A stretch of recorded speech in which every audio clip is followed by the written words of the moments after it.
오늘 우리에게 주시는 하나님의 말씀은 사도행전 13장 4절부터 12절까지 말씀입니다. 저와 여러분들이 한 절씩 교독하겠습니다. 두 사람이 성령의 보내심을 받아 실루기아에 내려가 거기서 배 타고 구브로에 가서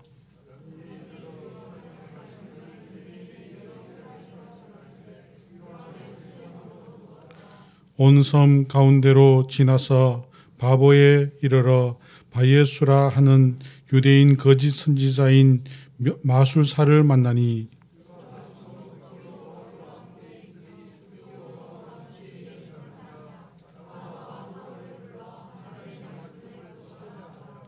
이 마술사 엘루마는 이 이름을 번역하면 마술사라 그들을 대적하여 총독으로 믿지 못하게 힘쓰니 이르되 모든 거짓과 악행이 가득한 자요 마귀의 자식이요 모든 의의 원수여 주의 바른 길을 굽게 하기를 거치지 아니하겠느냐.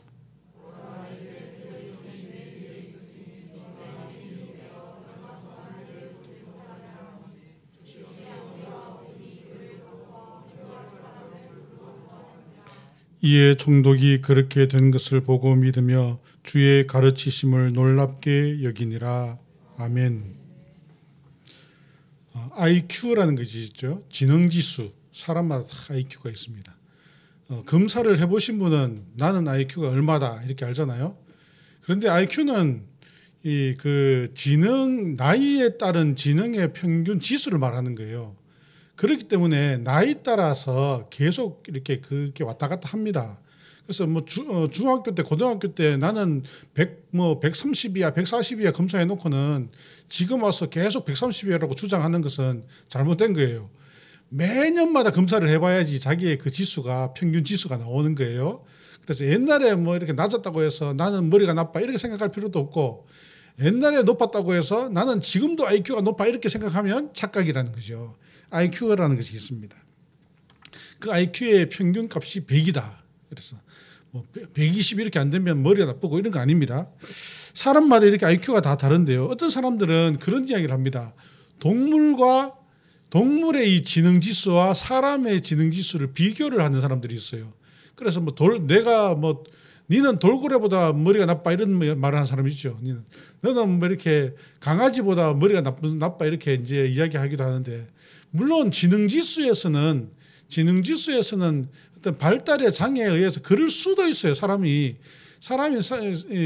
가운데에서 어떤 발달에 문제가 있거나 이렇게 해서 지능지수는 떨어질 수 있어도 그렇다고 해서 이 사람과 동물의 지능을 비교하는 이것은 아주 잘못된 거예요. 특별히 우리 예수 믿는 사람들은 사람과 동물의 그러한 것을 비교하는 그것은 신앙적으로도 비신앙적인 것입니다. 왜냐하면요. 동물은 아무리 똑똑하고 동물이 천재라고 해도 사람과는 비교가 되어지지 않습니다. 왜냐하면 사람은 하나님께서 그의 형상으로 지으심을 받게 하셨기 때문에 그렇게 동물에게는 절대로 있을 수 없는 사람에게는 영혼의 존재가 있어요. 영혼의 존재. 하나님을 알아볼 수 있는 영혼이 있습니다. 그렇기 때문에 사람과 동물을 비교한다는 이것은 아주 잘못된 그러한 일이다라는 것입니다. 사람은 영적인 이제 존재예요. 하나님께서 그의 형상을 통해서 만드셨잖아요. 사람은 그렇기 때문에 영적인 존재이기 때문에 사람이 세상에 살아갈 때 우리는 이 세상에 살아가지만 우리는 이 세상뿐만 아니라 어떠한 삶을 살아야 되냐 하면 영적인 삶을 살아야 되는 것입니다. 영적인 삶을 살아가지 않으면 늘 이 결핍함이 있는 거지요. 사람이 영적인 생활을 하지 않으면 늘 마음에 결핍함이 있는 것입니다.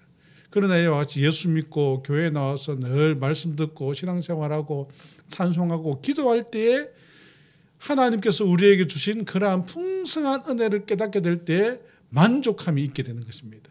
사람의 만족함은 돈을 많이 벌거나 재밌는 일 하거나 어디 놀러 가거나 이렇게 하는 것이 사람에게 만족감이 아닙니다. 그것은 잠시의 쾌락이죠. 사람에게 만족감은 바로 하나님을 알고 하나님의 뜻을 따라 영적인 삶을 살아가는 것이 온전한 사람에게 만족함을 주는 것입니다. 사도행전은 성령의 역사라고 말할 수 있습니다. 물론 성경의 어떤 창세기부터 요한계시록까지 전체가 성령의 역사지만은 특별히 사도행전은 더 성령의 역사하심을 강조하고 있고 성령의 역사하심 가운데 일어나는 사건들을 기록하고 있는 것을 볼 수 있습니다. 오늘 말씀을 보시면 우리 4절을 다시 한번 볼까요? 두 사람이 성령의 보내심을 받아 누구의 보내심을 받았습니까? 성령의 보내심을 받았다는 거죠. 성령의 보내심을 받았다. 나라마다 이렇게 대사관이라는 것이 있어요.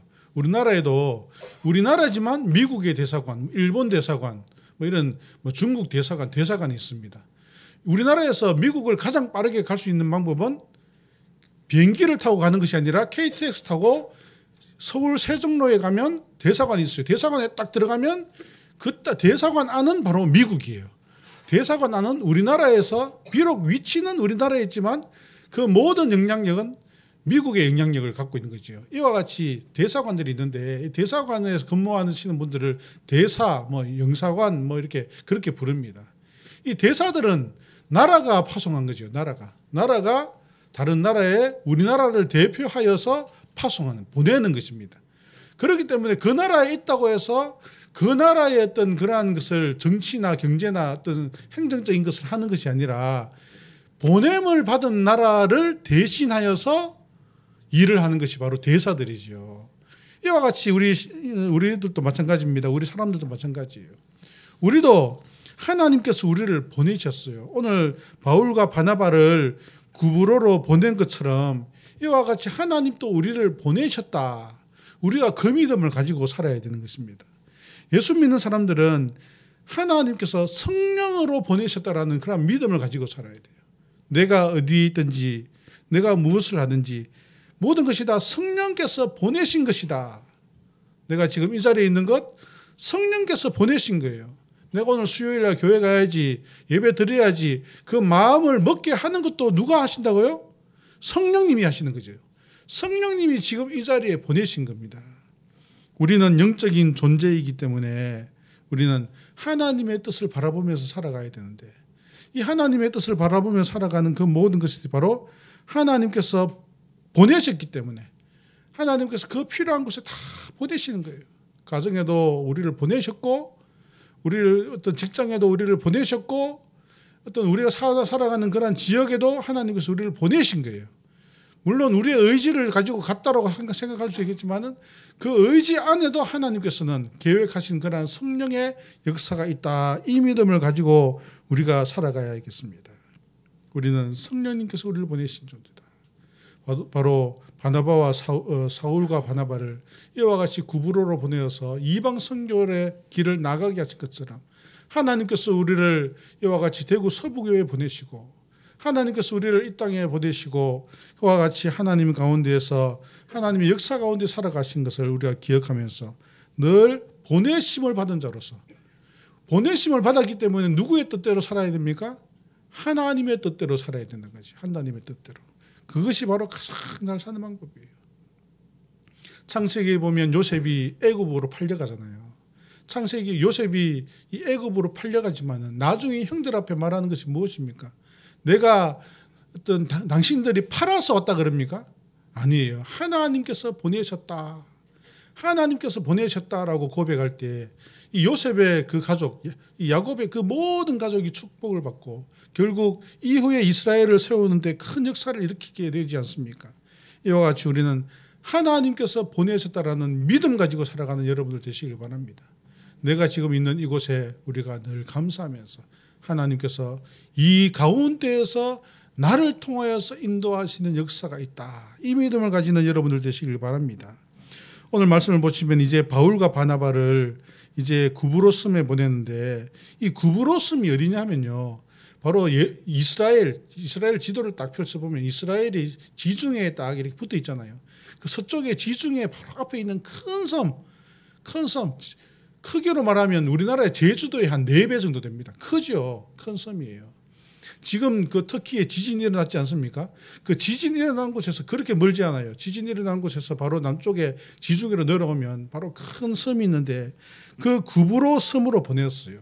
우리는 성경에는 구브로다 그러지만은 우리가 그리스로는 키프로스, 또 세계사 이런 거 역사할 때 배우신 적이 있을 거예요. 키프로스. 또 영어로는 사이프러스 그래요. 사이프러스. 그래서 지금은 이 섬, 그 섬 하나지만 섬 하나가 나라입니다. 지금은 독립한 나라예요. 사이프러스 공화국 그래서 나라로 지금 되어 있는데요. 그것이 이제 어떤 그곳에 옛날에 이제 구리가 많이 났던 것 같아요. 구리가. 그래서 구리가 영어로 쿠퍼 그러셨는데 쿠퍼. 그래서 이제 어떤 구브로 이렇게 불려진 것 같습니다. 우리가 이제 어떤 그리스 로마 이제 그 신화 이런 거 보면 우리가 잘 아는 이제 구브로 섬과 연결된 잘 아는 사람이 나와요. 우리 소국 광고 나오는 비너스 뭐 이런 거 나오죠. 바로 이 비너스가 태어난 곳이 바로 이 구브로 섬이거든요. 이제 그 신화 속에 나오는 인물이지만 하여튼 이 구브로 섬으로 이제 바울과 바나바가 이제 그 이방 선교를 위하여 첫 번째 발걸음을 탁 떼어서 가게 됩니다. 딱 가서 보니까 그곳에도 유대인 회당이 있어요. 구브로가 비록 이스라엘에서 떨어진 그런 섬이지만은 유대인들이 그 당시에 거기 건너가서 회당을 짓고 마을을 이루고 도시를 이루고 살았던 거지요. 그래서 그 회당에 가서 유대인들의 회당에 가서 복음을 전합니다. 예수 그리스도에 대한 복음을 다 전하는 그러한 역사를 오늘 통하여서 볼 수 있습니다. 그런데 이 바울과 바나바가 첫 번째 이제 이 이방 선교를 위한 발걸음을 탁 떼는데 물론 성령의 보내심을 받아서 가게 됐는데 왜 첫 번째로 구브로에 가게 됐는가? 무엇이든지 첫 번째라는 것이 참 중요하잖아요. 어떤 첫 번째 만난 사람, 첫 번째 내가 했는 일, 그런 거 첫 번째라는 게 참 큰 의미가 있는데 왜 첫 번째 구브로 섬을 가게 됐는가? 다른 많은 세계 다른 지역도 많지만 왜 구브로 섬을 가게 됐는가? 제 성경학자들이 연구를 해보니까 두 가지가 있을 가능성이 있다 그래요. 첫 번째는 뭐냐면 이제 바울의 선교의 목적지가 어디였냐면 로마였거든요. 바울은 최종적으로 그 당시에 어떤 세계 중심이었던 로마에 가서 예수 그리스도를 전하면 전 세계 복음화가 될 것이다. 이 믿음이 있었던 거죠. 그래서 로마를 가려고 로마로 가는 방법이 육지로도 갈 수 있고 배로도 갈 수 있는데 지금은 그때는 비행기가 없으니까 배로 갈 수 있는 방법이 구브로 섬에 들려서 구브로에서 배 타면 로마로 가는 거예요. 그래서 구브로에 갔다. 이러한 이제 학설이 있고요. 두 번째는 뭐냐면 구브로가 바나바의 고향입니다. 이 바울과 함께 출발한 이 바나바의 고향이 바로 구브로였거든요. 그래서 그 첫 번째 고향, 자기의 고향으로 그 발걸음을 옮겼다. 이와 같이 말씀하시는 성경학자들이 있는데요. 저는 그 말씀 가운데서 참 그것이 의미가 있는 것 같습니다. 구브로의 고향으로 먼저 갔다. 구브로의 고향으로 먼저 갔다. 자기 고향에 자기 가족들, 친지, 이웃들, 친구들에게 이 복음을 전하기 위하여서 먼저 갔다. 이것이 참 마음에 좀 깊이 깨달아지는 것 같습니다. 이와 같이 사람들은 그렇습니다. 좋은 것 먹고 좋은 것 보고 좋은 데 가보면요. 제일 먼저 생각나는 사람이 누굽니까? 가족이죠. 자기들이 가장 사랑하는 사람, 자기와 가장 가까운 사람. 예. 어디 가서 이렇게 좋은 것 음식 먹어보면 나중에 꼭 이제 우리 아들, 딸 데리고 와야지 이런 생각 하잖아요. 그래서 그런 것처럼 우리가 예수를 믿고 이 구브로가 예수를 믿고 나니까 이 복음을 어디에 전해야 되겠는가? 내가 가장 사랑하는 내 친척들, 내 가족들이 있는 구브로를 가야 되겠다. 이 마음을 먹었던 것 같아요. 그래서 이 바나바의 고향 구브로를 가지 않았나 이런 생각이 듭니다. 우리는 오늘 이 말씀을 통해서 보면서 우리가 예수를 믿고 우리는 이미 이제 예수를 믿잖아요. 예수를 믿고 우리는 이 복음을 누구에게 전하냐? 물론 땅 끝까지 이르러 복음을 전해야지만은 그 중에서도 우리가 먼저 열심히 있게 전해야 되는 것이 바로 나와 가장 가까이에 있는 내가 사랑하는 사람들에게 복음을 전해야 되겠다라는 것입니다. 나와 가장 가까운 이들이 나는 예수 믿고 구원받았는데 그들이 구원받지 못한다면 얼마나 안타깝겠습니다. 세상에 다른 좋은 것들은 다 내가 어떻게든 해서 줄 수는 있어요. 그러나 예수를 믿지 않으면 구원은 이루어 줄 수가 없는 겁니다. 구원은 자기가 믿어야 되는 거죠. 우리가 할 수 있는 것은 믿어서 구원받을 수 있도록 예수님을 전하는 것밖에 없습니다. 나는 예수 믿고 구원받았는데 내가 가장 사랑하는 사람이 예수 믿지 못하고 구원받지 못했다면 얼마나 안타까운 일입니까? 우리는 우리의 가장 가깝고 가장 사랑하는 이웃을 위하여서 이와 같이 이 세상의 어떤 것보다도 가장 귀한 하나님의 말씀을 전하여서 구원받을 수 있도록 하는 그런 성도들이 되어야 되겠습니다. 사랑하는 사람들에게 온전히 복음을 전해야 되겠어요. 그런데 그렇습니다. 가깝고 잘 알고 특히 가족일수록 이게 어려운 것이 바로 전도예요. 물론 우리가 다 가족에게 전도하고 싶죠. 우리 가족이 모두가 교회에 나와서 예배하고 어떤 특송하고 찬송하고, 예전에는 제가 어릴 때 제가 다니는 교회는 그런 것이 있었어요. 오후 예배를 하게 되면 이제 오후 예배는 이제 찬양대가 없고 가족별로 나와서 가족창 뭐 이런 것이 있었는데, 그럴 때마다 다른 분들이 이야기하기를 나도 우리 가족들이 와서 이렇게 가족 특송을 하고 싶다 이런 이야기를 하는 것을 많이 들은 적이 있는데요. 우리가 정말 사랑하는 가족들과 함께 하나님 앞에 나와서 예배할 수 있는 그러한 은혜가 여러분들 가운데 있기를 간절히 바랍니다. 우리가 미룰 수 없습니다. 넘어갈 수 없습니다. 가장 힘든 일 중에 하나가 가족 전도인데, 그러나 가장 힘들다고 해서 미루고 넘어갈 수가 없는 것입니다. 우리는 꼭 기억해야 되겠습니다. 세계 땅 끝까지 이르러 복음을 전해야 되겠지만은, 땅 끝도 땅 끝이지만은 내가 가장 가까이에 사랑하는 사람에게 우리가 주님 오시기 전까지 꼭 복음을 전하여서 함께 예수 믿고 구원받을 수 있는 그러한 은혜가 여러분들 가운데 임하고, 올 한 해에는 우리 교회 모든 성도들의 가정들이 구원받는 구원회가 있는 가정 되기를 간절히 바랍니다. 바울과 바나바는 이제 복음을 전하면서 점점 구부로 섬 가운데로 이렇게 가운데로 들어가고 있습니다. 들어가고 있는데 그 가운데 어떤 지역에 갔는데 그 지역의 이름이 바보라는 지역이에요. 바보 이렇게 하면 안 되고요. 바보라는 지역에 이제 도착하게 되었어요. 거기에 가니까 총독이 있는데요. 총독 이름이 서기오 바울이라는 총독이 있는 것입니다. 그래서 이 서기오 바울은 예전부터 이 예수님에 대해서 이미 소문을 들어서 알고 있었던 거죠. 그래서 예수님에 대해서 알고 싶은 열망이 강했었어요. 그때 이제 바울과 바나바가 와서 복음을 다 전해줍니다. 전해줘서 이 서기오 바울은 그 말씀을 듣는데, 그런데 문제는 뭐냐면 이 서기오 바울 총독 옆에 어떤 사람이 있냐면요, 엘루마 마술사가 있어요. 마술사. 이 가짜 선지자, 거짓 선지자. 이제 역사적으로 보면 아마 이제 궁중 마술사다 이렇게 이제 기록하고 있는데요.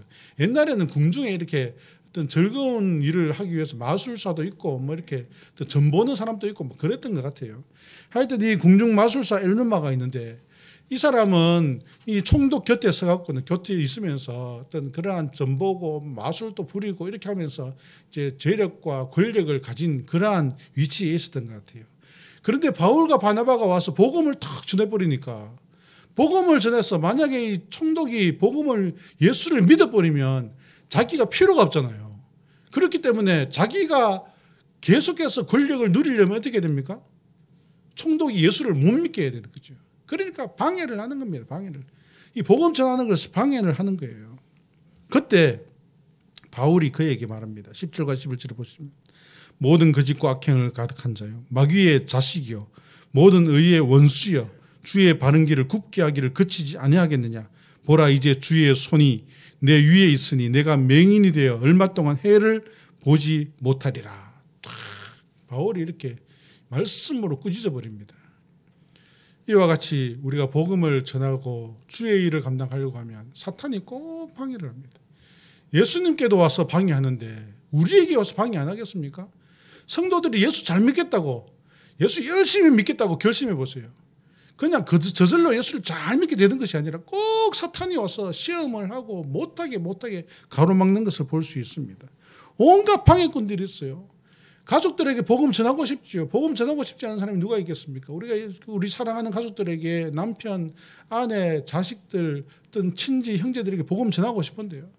복음에 대해서 말 꺼내면 뭐라 그럽니까? 꼭 안 좋은 소리 합니다. 안 좋은 소리 하고 어떤 그런 이제 상황들이 일어나죠. 어떨 때는 그런 일로 인하여서 가정에 불화가 일어날 때도 있는 거예요.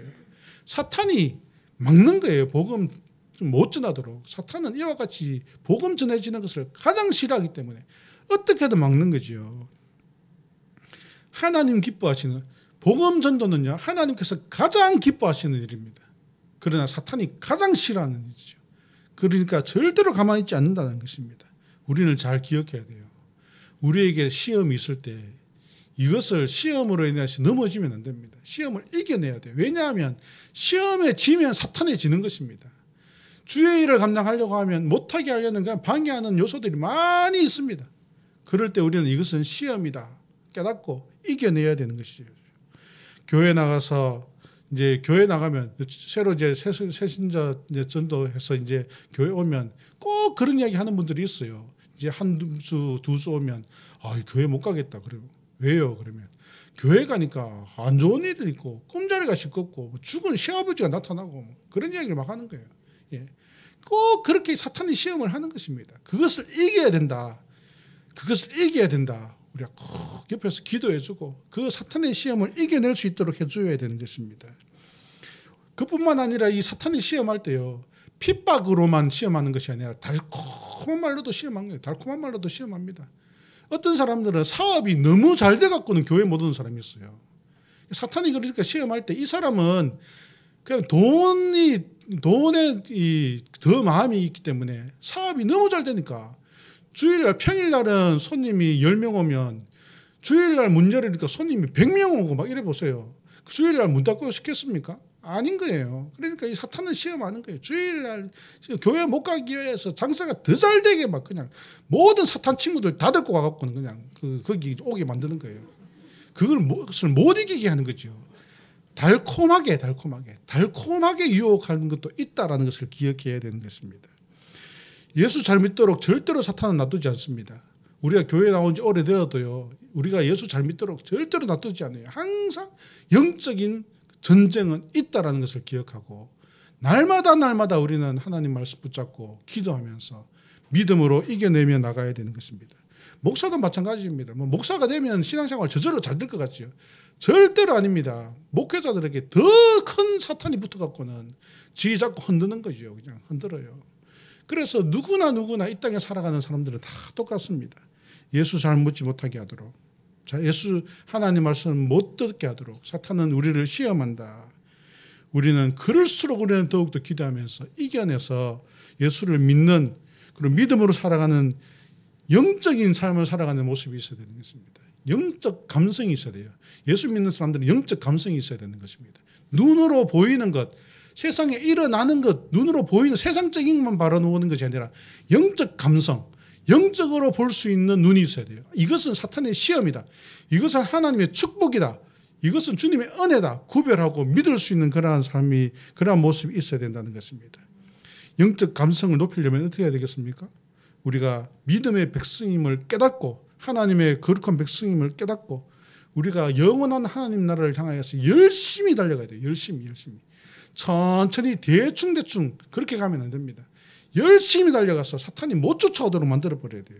하나님의 말씀을 듣고 십자가를 바라보면서 열심히 기도하고 말씀 가운데 살아가는 때에 우리는 영적 감성을 통하여서 이 시대를 바라보는 영적 눈이 우리에게 뜨여지게 되어 있는 것입니다. 복음 전도는 방해하는 것들 단호하게 물리쳐야 되는 것입니다. 오늘 말씀을 보면 사도 바울이 어떻게 합니까? 단호하게 꾸짖잖아요. 단호하게 꾸짖으면서 이 마귀의 이 마귀, 당신은 마귀다. 눈을 멀게 만들어 버리잖아요. 눈을 확 멀게 만들어 버리는 것을 볼 수 있습니다. 예수 이름으로 마귀를 물리치는 거예요. 만약에 여러분들의 집에 도둑이 들으면 어떻게 하겠습니까? 여러분들의 집에 도둑이 들었어요. 그럼 어떻게 하겠어요? 가만히 있습니까? 물리쳐야지요. 소리 지르고 경찰 112 이제 이렇게 맞닥뜨려서 싸우기에 힘이 없다 그러면 112를 빨리 눌렀지. 112.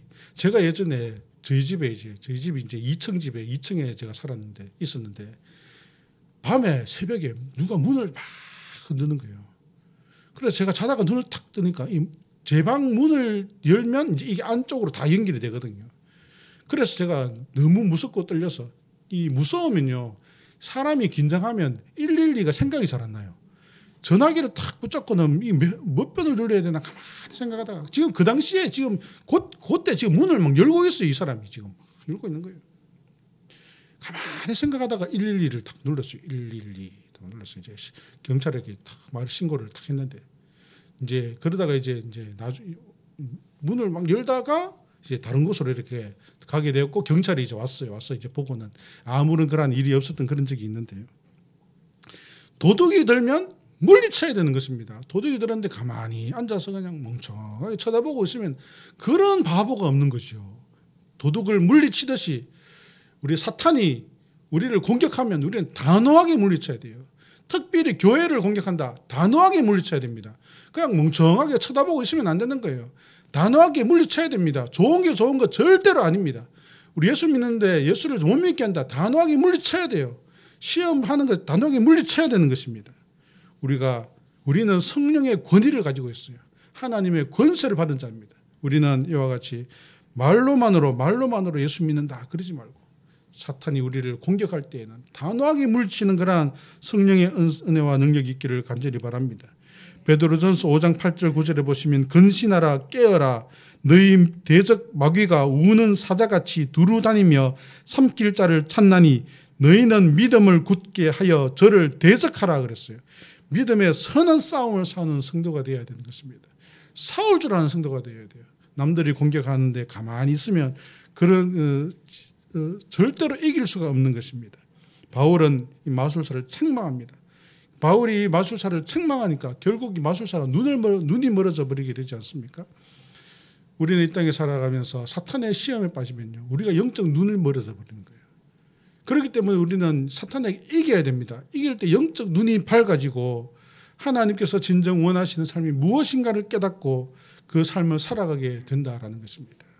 1912년도에 이 구브로의 바보 지역에서 구브로선 바보 지역에서 서기오 총독 바울이 있었던 바보 지역에서 2개의 돌 비석이 이제 발견이 되었었어요. 그래서 이 그 2개의 돌 비석이 발견되었는데 거기에 이제 돌 비석을 이제 딱 읽어서 해석을 글자에 쓰여져 있는 것을 해석을 해보니까 거기에는 여러 명의 서기오 바울이라는 사람의 이름도 나오고 여러 명의 여자의 이름도 이렇게 나오는 것을 발견했다고 합니다. 그리고 거기에는 그래서 이제 그 학자들이 추측하기에 서기오 바울과 그 집에 있었던 이제 여인들의 이름이 아닌가 이렇게 추측을 하게 됐는데 중요한 것은 그 비석에 어떤 글이 있냐면요. 여자의 남편이 그리스도인이라는 이유로 공직에서 물러났다. 이런 기록이 그 비석에 쓰여져 있대요. 결국 서기오 바울은 예수를 믿었습니까? 믿었습니까? 바울과 바나바의 복음 전도로 인하여서 서기오 바울은 예수를 믿었고 이 당시에 그 시대에 예수 믿는다는 이유로 총독에서 물러나게 되었다라는 것이죠. 우리는 예수를 온전히 믿는 그리스도를 영접하여서 그리스도인으로 삶으로 살아가는 것을 세상의 어떤 것보다도 가장 축복이라는 것을 기억하고 믿음으로 살아가는 성도들이 되기를 바랍니다. 성령께서는 우리를 이 땅에 보내셨어요. 지금 우리가 있는 곳에 성령께서는 우리를 보내셨습니다. 그곳에서 복음을 전도하라고 보내셨습니다. 사랑하는 사람에게, 우리의 이웃에게, 우리와 가까운 사람들에게 복음을 전하는 것이에요. 복음을 전하여 그들이 구원받을 수 있도록 인도하라는 사명을 우리에게 주셨습니다. 때로는 그것이 시험일 수도 있습니다. 때로는 어려움도 있습니다. 때로는 정말 그것 때문에 어떤 여러 가지 불화가 있을 수도 있습니다. 그럼에도 불구하고 이 사탄의 시험을 물리치고 이겨내어서 예수를 온전히 전하여서 우리 모든 성도들이 올 한 해에는 온 가족들이 온 가까운 사람들이 다 예수 믿는 은혜가 있기를 주의 이름으로 축원합니다. 다 같이 기도하겠습니다. 고마우신 하나님, 오늘도 귀한 말씀 주시니 감사합니다. 우리에게 보내신 주의 사명을 깨닫고 복음 전도에 열심하는 우리 모든 성도들 되게 하시고 온 가족의 구원의 은혜가 있게 하여 주옵소서. 예수님의 이름으로 기도드립니다. 아멘.